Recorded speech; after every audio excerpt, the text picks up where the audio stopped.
जी, नमस्कार। मैं एम्स दिल्ली से रवि कुमार गुप्ता आपका हार्दिक स्वागत करता हूँ, हार्दिक अभिनंदन अभिनंदन करता हूँ, आपके अपने स्केलेटन नर्सिंग के इस ऑनलाइन प्लेटफ़ॉर्म के ऊपर। आप सभी को नमस्कार, गुड मॉर्निंग सभी को। आई होप सभी लोग आप अच्छे होंगे, आपकी जो तैयारियाँ हैं, वो बहुत ज़ोरों-शोरों से चल रही होंगी।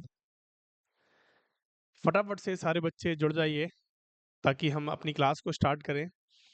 आज की इस क्लास को लेने का इस लेक्चर को देने का एक पर्पस है हमारा। काफ़ी बच्चों का मेरे पास लगातार कॉल मैसेज आ रहे थे कि सर हमें एएसआईसी का सिलेबस बता दीजिए, एएसआईसी में क्या सिलेबस रहने वाला है, कैसा एग्ज़ाम का पैटर्न रहेगा, कौन-कौन सी चीज़ें हैं जो इम्पोर्टेंट होने वाली हैं एएसआईसी के एग्ज़ाम के लिए। क्योंकि एएसआईसी का एग्ज़ाम जो है वो काफ़ी बच्चों के लिए बहुत ही कारगर साबित होगा और बहुत ज़्यादा इम्पोर्टेंट है, क्योंकि एएसआईसी के अंदर हर कोई बच्चा जाना चाहता है।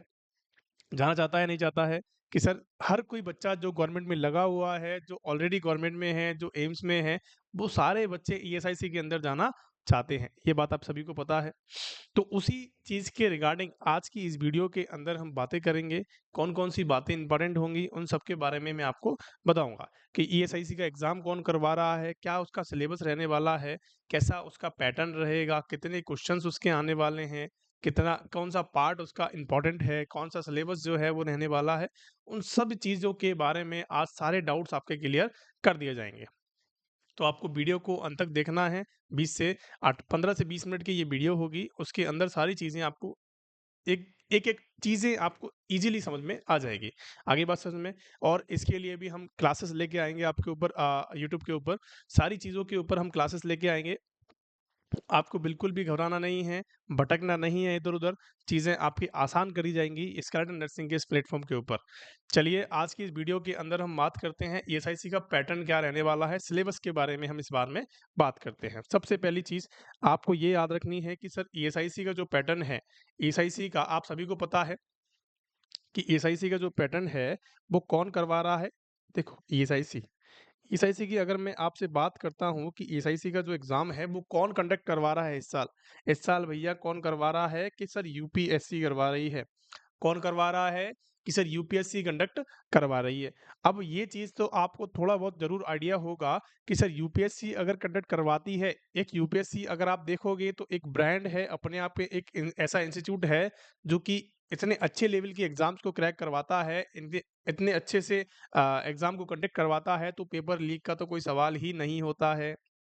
ये बात आपको पता लग गई कि यूपीएससी सर किसकी तैयारियाँ करवाता है? कि सर सिविल सर्विसेज़ की तैयारियाँ करवाता है। किसकी करवाता है? कि सर सिविल सर्विसेज़ की तैयारियाँ करवाता है। कि सर आईएएस, आईपीएस बनाने का काम करता है या नहीं करता है? कि सर बिल्कुल करता है। तो एक बात ये ध्यान रख लेना कि पेपर पहले जैसा नहीं होगा। पेपर पहले जैसा नहीं होगा, थोड़ा पेपर का जो पैटर्न है वो थोड़ा-सा बढ़ा दिया जाएगा, थोड़ा-सा जो उसका टफ का रेशो है वो थोड़ा-सा बढ़ा दिया जाएगा, लेकिन चीज़ें उतनी भी हार्ड नहीं होंगी। लेकिन चीज़ें भी उतनी भी हार्ड नहीं होने वाली हैं बच्चों। आगे बात समझ में? सबसे पहली बात तो आपको ये पता लगी कि यूपीएससी इस साल कंडक्ट करवा रहा है और जो पेपर होने वाला है वो कैसा हो जाएगा मेरे प्यारे बच्चों, कैसा होगा? काफ़ी बच्चे पूछते हैं कि सर सिलेबस जो एग्ज़ाम होगा वो कैसे होगा? ऑफ़लाइन होगा या ऑनलाइन होगा? तो मैं आपको बता देता हूँ कि ये पूर्णतः ऑफ़लाइन एग्ज़ाम होने वाला है।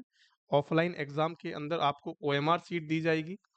ऑफ़लाइन जब आप एग्ज़ाम सेंटर देने जाओगे, एग्ज़ाम सेंटर पे आप जाओगे, तो आपको ओएमआर शीट दी जाएगी। ओएमआर शीट सभी को पता होगी कि सर इसमें क्या होते हैं कि सर इसमें 4 खाने बने हुए होते हैं। 1 क्वेश्चन, 2 क्वेश्चन के आगे दूसरे 4 खाने बने होंगे, 3 क्वेश्चन के आगे अगले 4 खाने बने होते हैं।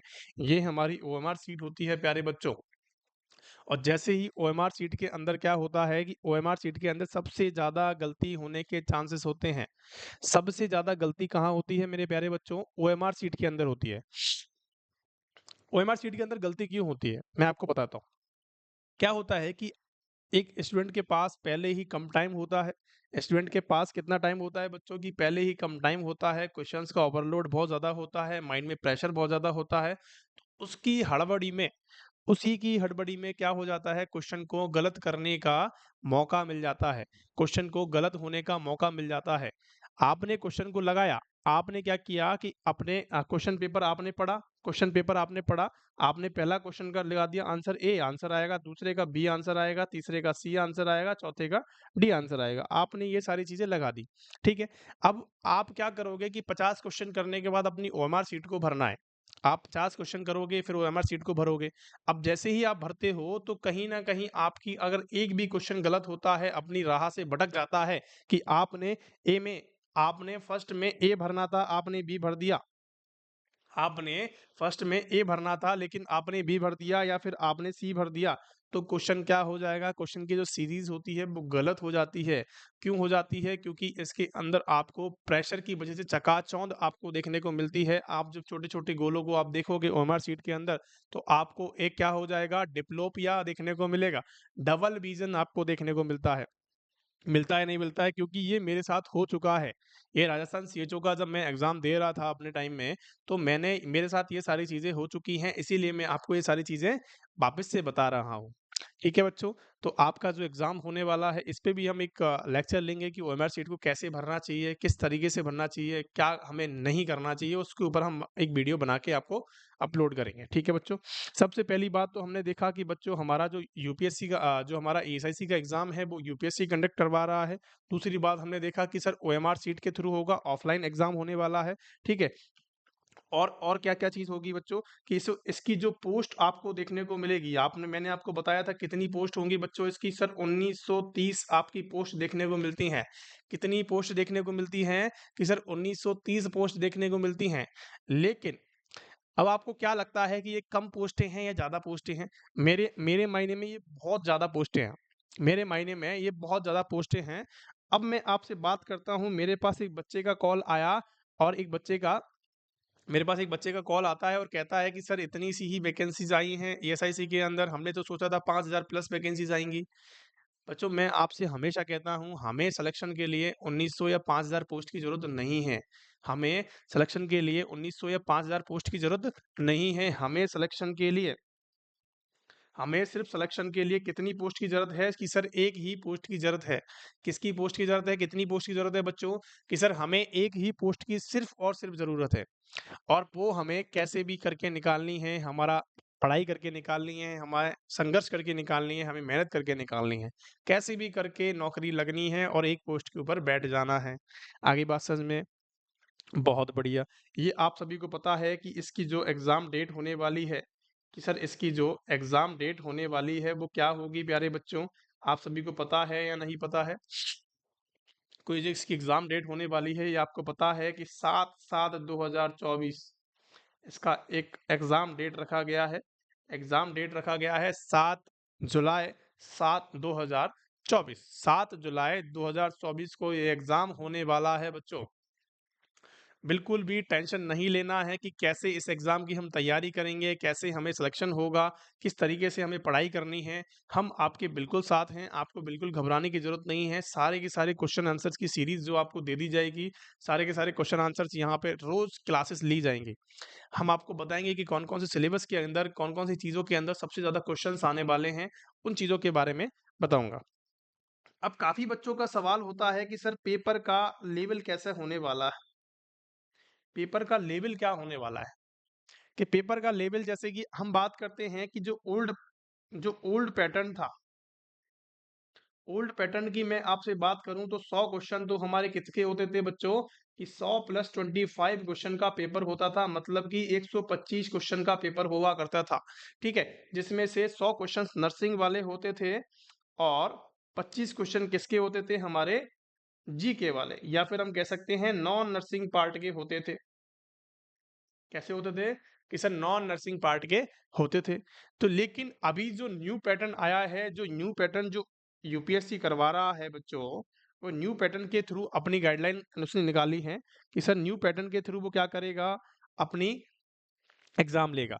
और उस न्यू पैटर्न के अंदर उसने क्या बताया है, अभी तक का जो नोटिफिकेशन आया है, मैं उसके अकॉर्डिंग आपको चीजें बता रहा हूं, क्योंकि वहां पे नॉन नर्सिंग का मटेरियल अभी तक उन्होंने पुट नहीं किया है। इसका मतलब यही समझना है कि 100 क्वेश्चन का आपका पेपर होने वाला है। 100 क्वेश्चन का आपका पेपर होने वाला है और इसका टाइमिंग जो रहेगा बच्चों वो कितना देर का रहेगा? वो आपका 2 आवर्स का रहेगा, मतलब कि 120 मिनट आपके पास होंगी। लगभग 1 से सवा मिनट आपके पास हर एक क्वेश्चन के अंदर होंगी। हर एक क्वेश्चन को पढ़ने के लिए 1 से सवा मिनट आपके पास होंगी। आपको अच्छे से क्वेश्चन को करना है, अच्छे से पढ़ना है, ठीक है? अब मैं आपसे बात करूँ कि सर 100 क्वेश्चन का जो पेपर होगा, 100 क्वेश्चन का जो पेपर होने वाला है, वो 100 क्वेश्चन का पेपर कैसे होगा कि सर ओनली नर्सिंग पोर्शन आएगा। ओनली नर्सिंग का ही पोर्शन इसके अंदर आने वाला है। किसी को किसी की बहकावे में नहीं आना है कि नॉन नर्सिंग भी आने वाली है। अभी तक जो भी नोटिफिकेशन यूपीएससी ने निकाला है, ईएसआईसी ने निकाला है, उसके अकॉर्डिंग तो सिर्फ और सिर्फ उन्होंने नर्सिंग वाले पार्ट को ही मेंशन किया है। कहीं भी उन्होंने क्या नहीं किया है, अपने नॉन नर्सिंग वाले पोर्शन को मेंशन नहीं किया है। इसीलिए मैं आपसे कह रहा हूँ, किसी के बहकावे में नहीं आना है कि कोई कह दे कि आपसे क्या करना है कि नॉन नर्सिंग वाला पोर्शन हमें करना है, या फिर हमें क्या करना है कि नॉन नर्सिंग वाली जीके हमें पढ़नी है। तो आपको सिर्फ और सिर्फ अपनी नर्सिंग पे फोकस करना है और 120 मिनट का ये पेपर होने वाला है। किसी भी तरह का कोई भी आपको क्या नहीं करना है, माइंड में प्रेशर नहीं लेना है। आगे बात समझ में? चलिए, काफी बच्चों का सवाल होता है कि जो पेपर की जो लैंग्वेज है, कि सर पेपर की जो लैंग्वेज है वो क्या रहने वाली है। कि पेपर की जो लैंग्वेज मैं आपको बता देता हूँ, पेपर की लैंग्वेज हमें ओनली क्या रहने वाली है कि सर इंग्लिश होने वाली है। क्या रहने वाली है बच्चों? ओनली इंग्लिश यहाँ पे रहने वाली है। यहाँ पे हिंदी का कोई सवाल नहीं आता है, हिंदी में कोई पेपर नहीं आएगा, इस बात को गांठ बांध लेना। हमेशा तैयारी करनी है इंग्लिश के साथ ही, इंग्लिश के भीतर ही। आगे बात समझ में? यहाँ पे किसी प्रकार की कोई भी हिंदी का पेपर नहीं आने वाला है। काफी बच्चों का डाउट था ये कि सर पेपर जो है वो हिंदी इंग्लिश दोनों में आएगा या फिर ओनली इंग्लिश में आने वाला है। तो मैं आपको बता देता हूँ कि ओनली इंग्लिश का ही पेपर आने वाला है, इंग्लिश के अंदर ही, इंग्लिश लैंग्वेज के अंदर ही पेपर आएगा। आगे बात समझ में? चले, अब नेगेटिव मार्किंग क्या रहेगी प्यारे बच्चों? कि सर नेगेटिव मार्किंग के बारे में बता दीजिए। नेगेटिव मार्किंग जो रहती है वो 1/3 रहती है। 1/3 का मतलब क्या होता है कि अगर आपने 3 क्वेश्चन को गलत कर दिया, अगर आपके 3 क्वेश्चन गलत हो गए तो आपका 1 क्वेश्चन भी गलत करना पड़ेगा, उनको काटना पड़ेगा। इसीलिए हमेशा नेगेटिव मार्किंग से बचें। नेगेटिव मार्किंग से बचने का एक ही तरीका है कि जो क्वेश्चन आपको आता है सिर्फ वही करें, अननोन क्वेश्चन को बिल्कुल ना छेड़ें। आगे बात समझ में? चलिए, दूसरी बात हम करते हैं कि सर नेगेटिव मार्किंग से हमने बच लिया है और मैंने आपको पेपर का पैटर्न बता दिया है। पेपर का जो पैटर्न रहने वाला है वो कैसा रहने वाला है मेरे प्यारे बच्चों?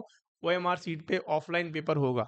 ओएमआर सीट पे ऑफलाइन पेपर होने वाला है और पेपर का मैंने आपको लेवल के बारे में बताया था। लेवल कैसा होगा कि सर मीडियम होने वाला है। आपको ना तो ज़्यादा देखने को मिलेगा, ना तो आपको नॉर्थ लेवल का पेपर देखने को मिलेगा। नॉर्थ में जैसा पेपर आता है वैसा पेपर नहीं होगा, इस बात का ध्यान रख लेना। और एक जो सिंगल लाइनर क्वेश्चंस होते हैं वो भी आपको नहीं देखने को मिलेंगे। आगे बात समझ में? आपको थोड़े लेंदी क्वेश्चंस देखने को मिल सकते हैं, लेकिन उतने ज़्यादा ट्रिकी वो क्वेश्चंस नहीं होंगे। आगे बात समझ में? उतने ज़्यादा वो हार्ड नहीं होंगे, उतने ज़्यादा वो ट्रिकी नहीं होंगे। अगर किसी बच्चे ने बेसिक को अच्छे से पढ़ा है, अपनी थ्योरी को अच्छे से पढ़ा है, तो वो ईज़िली यहाँ पे क्रैक कर जाएगा, ईज़िली वो अपनी सिलेक्शन ले जाएगा। यहाँ पे उसको किसी भी प्रकार की कोई भी परेशानी नहीं होने वाली है। आगे बात समझ में? तो बस आपको क्या करना है, पढ़ते रहना है और लगातार पढ़ते रहना है। अब मैं आपसे बात करता हूँ कि सर सिलेबस क्या होने वाला है? कि सर सिलेबस क्या होने वाला है? कि सर सिलेबस का हमें पैटर्न क्या रहने वाला है? सिलेबस के बारे में हमें बता दीजिए। कि सर सिलेबस के बारे में मैं अगर आपसे बात करूँ, छोटा-छोटा बात करते हैं। मेन-मेन चीज़ों के बारे में मैं आपको बताऊँगा, फालतू की जो रामायण है वो हमें बात नहीं करनी है। अगर कोई इक्का-दुक्का क्वेश्चन भी आता है तो हमारे सिलेक्शन उससे नहीं रुकेगा, ये गारंटी है मेरी। आगे बात समझ में? आपको पता है एक चीज़ मैं आपसे हमेशा कहता हूँ कि सिलेबस की बात, देखो मार्केट में काफ़ी कोर्सेज़ चलते हैं। एसआईसी के लिए ये कोर्स खरीदें, नॉशेट के लिए ये कोर्स खरीदें, डीएसएसबी के लिए ये कोर्स खरीदें। आपको किसी भी तरह के कोई कोर्स खरीदने की ज़रूरत नहीं है। स्केलेटन नर्सिंग ओनली फ्री आपको यूट्यूब चैनल पे पढ़ाएगा। आपको स्केलेटन नर्सिंग पे सारी चीज़ें, पीडिया की क्लासेस हमारी चल रही हैं, हमारी ओबीजी कंप्लीट हो गई है, हमारी फंडामेंटल हमारी कंप्लीट हो गई है, हमारी ऑन्कोलॉजी, एमएसएन हमारी चल रही है, साइकियाट्रिक भी हमारी चल रही है। आपको बिल्कुल भी घबराने की ज़रूरत नहीं है 1% भी। हमेशा आपको मोटिवेट रहना है, पढ़ते रहना है बस। आपको पढ़ने वाला चाहिए, हमें बस बंदा वो चाहिए जो पढ़ने वाला है लगातार। हमें वो कचरा नहीं चाहिए कि जो आते हैं, देख के चले जाते हैं, विज़िट करते हैं चैनल को, चले जाते हैं। मैं आपसे 100% कहता हूँ कि आप मेरी एक क्लास लेके देखिए, चाहे फंडामेंटल की लेके देखिए, चाहे ओबीजी की लेके देखिए। आप एक क्लास लेके देखोगे, रुक जाओगे। मैं 100% कह रहा हूँ, आपको सटीक चीज़ें मिलेंगी। यहाँ पे कोई भी किसी प्रकार का कोई रामायण यहाँ पे नहीं बताई जाती है। सिंपल उतना ही बताया जाता है जितना आपके एग्ज़ाम के लिए सफिशिएंट है।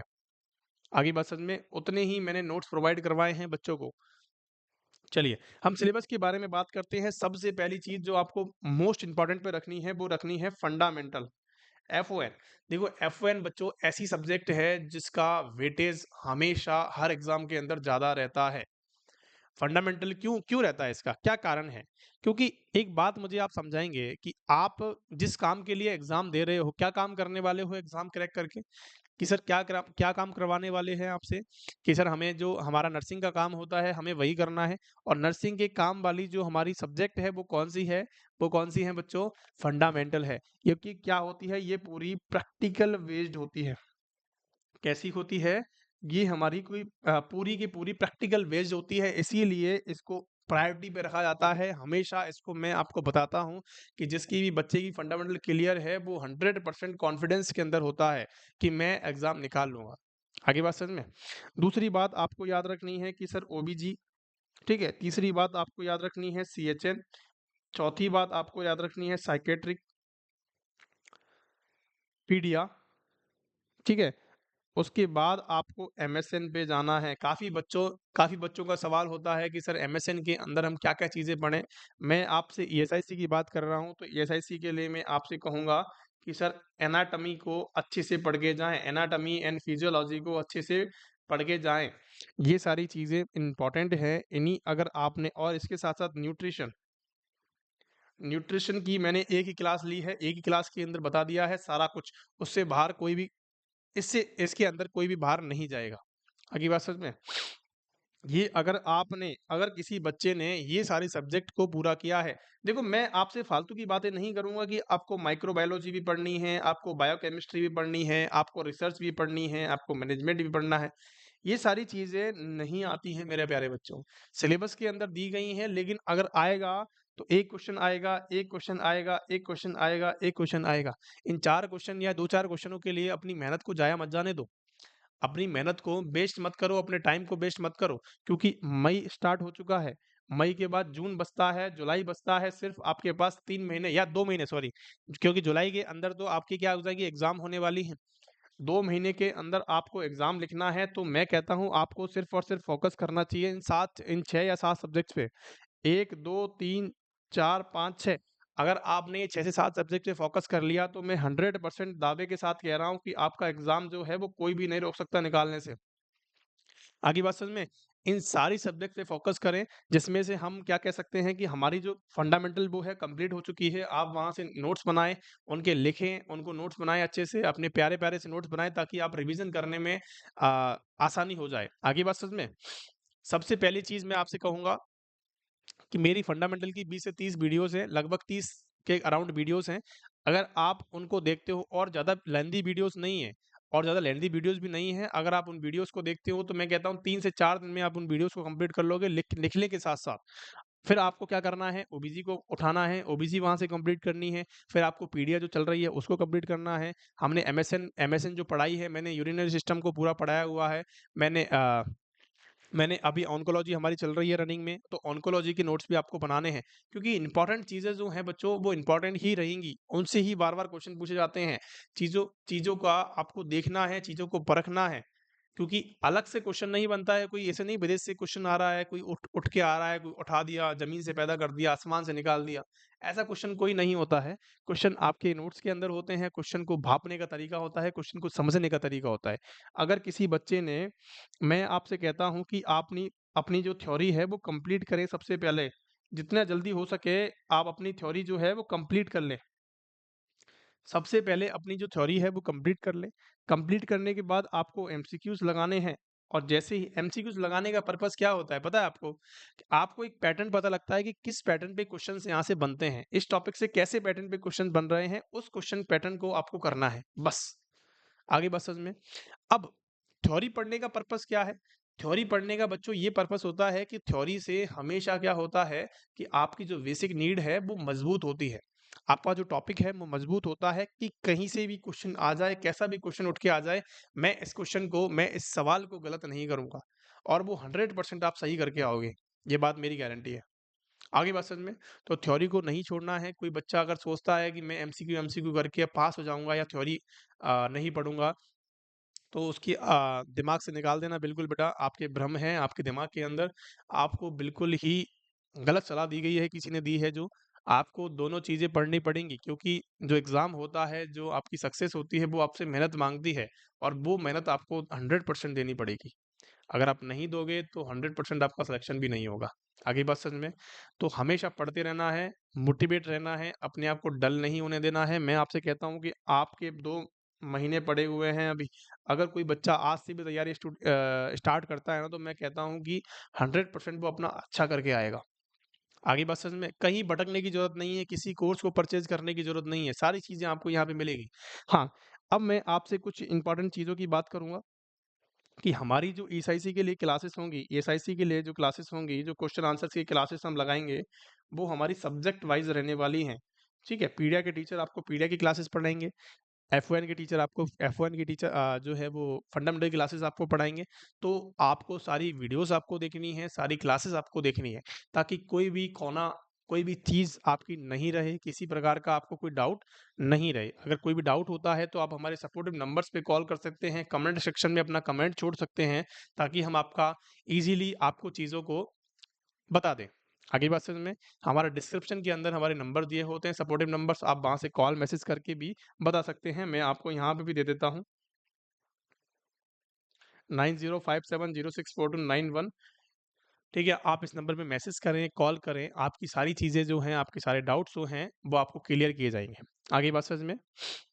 सभी को बेस्ट ऑफ लक, सभी पढ़ते रहें, इसी प्रकार बढ़ते रहें आगे और किसी भी चीज़ को छोड़ना नहीं है। जितनी भी चीज़ें मैंने आपको बताई हैं, उन चीज़ों को आपको क्या करना है, उन चीज़ों पे अमल रहना है और पढ़ना है।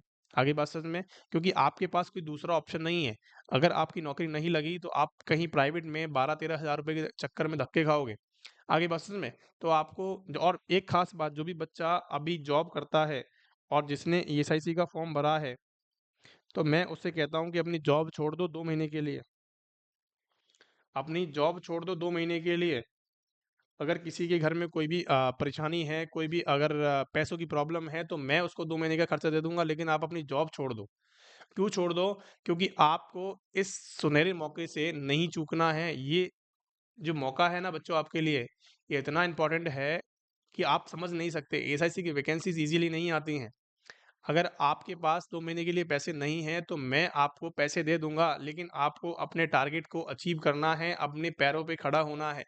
आगे बात समझ में? तो आपको बिल्कुल भी घबराने की ज़रूरत नहीं है मेरे प्यारे बच्चों। बिल्कुल आपको एकदम सटीक रहना है, अपने मेहनत पे विश्वास रखना है, अपने संघर्ष करते रहना है, अपने माँ-बाप का जो सपना है वो पूरा करना है। आगे बात समझ में? तो thank you so much for being there. सभी लोग पढ़ते रहें, इसी प्रकार बढ़ते रहें और किसी भी कोई भी समस्या आती है तो आप मेरे सपोर्टिव नंबर्स पे आप कॉल कर सकते हो, मैसेज कर सकते हो। Thank you so much for being there और इसी प्रकार बढ़ते रहें। ऑल द बेस्ट सभी को। Thank you so much.